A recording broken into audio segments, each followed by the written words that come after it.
Obviously didn't have my team ready to play. Give all the credit to Tulsa. We'll get better from it. How do you explain this? I know this had not been like that all year, even in bad performances. I guess today we let our offense dictate our defense, and I think today was the first day we've done that all year. I don't know if the guys overlooked Tulsa because of the name. We did our due diligence as a coaching staff to let them know what was going to happen with the matchup zone and how hard they play. And we let our offense dictate the defensive end and didn't play any defense today. Gave up 80 points today. It's pretty embarrassing. Is there anything you saw, like early on or in timeouts? I saw the energy way down. Not sure why.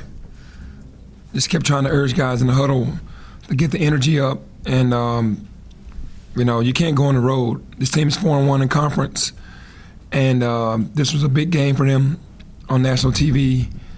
And I knew from last year coming here how they played and how they were going to play, and they didn't need much motivation for us coming in here. But the young team did not meet the challenge, and they did. Kudos to them. You'd been down 20 points before at UAB, and you come back. Why do you think maybe there wasn't the same response that you were able to get? Really bad shot selection. We were 2 for 21 from 3, taking really bad shots and letting that carry over to the defensive end. I knew they were going to be ready for the pressure because we pressured them last year, kind of got back into the game, not really into it, but made them score, probably pulled to within 8 or 7, and I knew that they were going to be ready for the pressure. Younger team, just couldn't understand how to get them to turn it over and then come down and make good decisions. Like I said, you have to give them credit. Great game plan, and they executed it well. The only other loss in the last 7 years of Memphis basketball that was worse was at the end of the Tubby's first year. They lost by 41 to SMU. That was a team kind of coming apart. How worried, or are you worried about this group? Scrapping that. This will never happen again. We're scrapping that, though. We're just going to take it in one of those learning experiences. Like I said, great job, Tulsa. Poor job of myself. I know you haven't had much of it. Obviously, you only got to see the team a very little bit after the game, but in terms of response, what are you expecting? We're going to respond, for sure. I mean, I'm sure they're in there trying to figure out how we lost by 40, but it's easy to see we lost in all the toughness categories. And, no matter how hard you coach a young team, they still got to go out there and execute it. And it just seemed like today that they were just taking Tulsa for granted. You cannot do that on this level. We keep telling these kids, you can't just look at the name on the jersey, man. All these kids are Division I players. It's because they don't have a ranking behind their name or you don't know who they are. And they showed that tonight. Tulsa did. The starting lineup that had worked so well for 2 games, and then the lineup you mentioned is your favorite lineup. You didn't really go to those tonight. Was that a matchup thing? Was that how did you decide, I guess, how you were going to attack this zone with personnel? Well, obviously, we wanted to start big with Malcolm and Precious in there and DJ on the perimeter. And Malcolm really didn't have it going early. And we tried to go small. It just didn't work.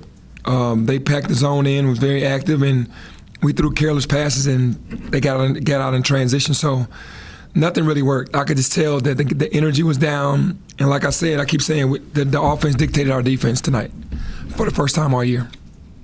It seems like you guys have been trying to get things going on the offensive end for a while now. Is this just not something you're going to be able to fix from a game-to-game basis? It's just going to take more time than you might have expected. I think shot selection. I think creating a play for your teammate. I think moving without the basketball. We were forced to do that tonight and just didn't fare well in it. I think that's the biggest thing for us when we play anybody. We can run sets all day, but you still, when the play breaks down, still got to draw 2 people, kick it to a teammate, and play. I mean, we're going to learn from it, for sure. In the locker room there, are you mad, yelling, reassuring? How would you describe what you said? Not mad, just understood what this was. I mean, we saw it. We saw the body language. We saw the energy. And like you said, a lot of it had to do with what Tulsa did. The way things played out can make anybody question at least, something. Does this make you question 1 or 2 things that you walk off the floor thinking maybe wasn't what I thought, or? I think the main thing, like I said today, was we knew that they were going to play matchup zone. when it didn't go well on what we were trying to do, guys just kind of didn't come back and get tougher on the defensive end. And that's what you have to do until you figure it out. We never figured it out offensively, and we gave in on the defensive end. Did they do anything different with Precious? I mean, he scored the first 8 points. No, I mean, we watched film at halftime and saw that Precious was open a lot. It's just new for him and the freshmen playing against the matchup zone. It was new. You've always been a guy that doesn't really show a lot of frustration or anything like that. Where is your frustration level after tonight? No, it's at 100 because it was toughness. Because we lost in all the toughness categories, it's at 100, believe me. But the thing is, no yelling and screaming is going to change. So I know that for sure. So as long as you learn from it, we'll be all right. Was there any talking or like even from the players in the locker room, anybody like taking charge and saying, you know, we're not going to put up with this, or anything like that, or was it just kind of somber? I think it was really quiet. I think at halftime, Alex was trying to rally the troops, but because we've been down before, I guess the guys felt like we can take these hero shots and we'll get back into it, but it doesn't work like that. This is a lesson that is well learned by a young team, and we'll get better from it. Thank you. Thanks.